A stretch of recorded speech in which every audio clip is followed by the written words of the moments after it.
Presiden Donald Trump terus membuat manuver politik luar negeri Amerika Serikat yang di luar prediksi sejak resmi dilantik lagi pada Januari lalu, hingga memantik ketegangan dan kecemasan di antara sekutu, terutama negara-negara Eropa.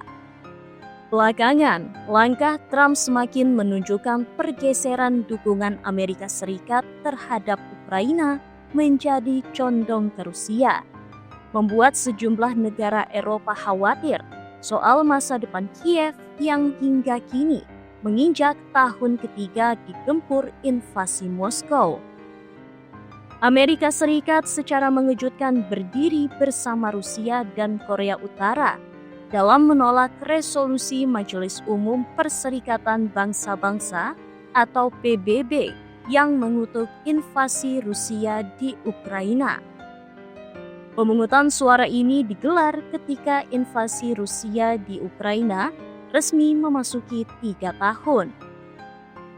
Sikap Amerika Serikat di PBB itu semakin membuat ketegangan antara Amerika Serikat Eropa dan memicu pertanyaan sejauh mana Trump akan mengubah posisi tradisional Amerika Serikat di kancah global, termasuk soal komitmen Washington terhadap negara sekutu.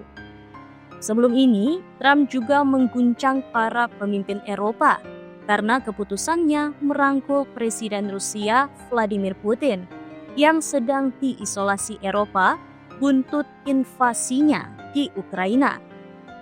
Trump menelpon Putin pada 12 Februari lalu dan bicara panjang mengenai Ukraina selama sekitar 90 menit, menurut pernyataan Kremlin. Bukan cuma itu, Trump dan Putin bahkan sepakat untuk bertemu guna menggelar pembicaraan soal masa depan Ukraina. Negara-negara Eropa menentang habis-habisan pembicaraan Amerika Serikat Rusia lantaran tak melibatkan mereka, padahal perang terjadi di kawasan mereka. Ukraina selaku wilayah yang diinvasi bahkan tak diajak ke dalam perundingan. Menurut jurnalis politik senior CNN, Stephen Collinson, kehadiran Trump di periode kedua pemerintahannya ini benar-benar mengubah permainan geopolitik global secara drastis.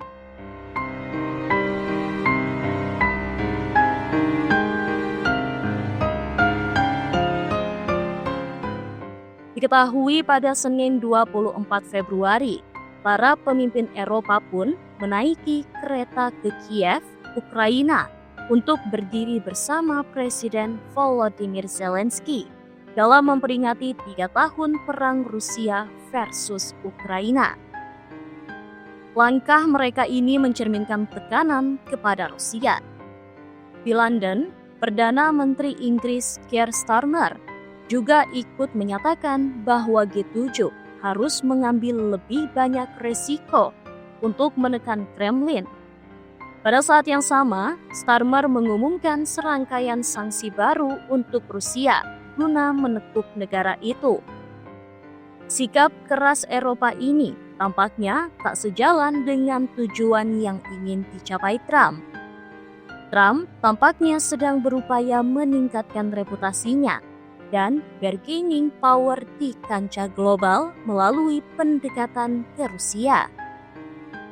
Kekhawatiran Eropa mengenai manuver politik Trump pun semakin menjadi-jadi ketika Trump melakukan konferensi pers bersama dengan Presiden Prancis Emmanuel Macron pada Senin 24 Februari.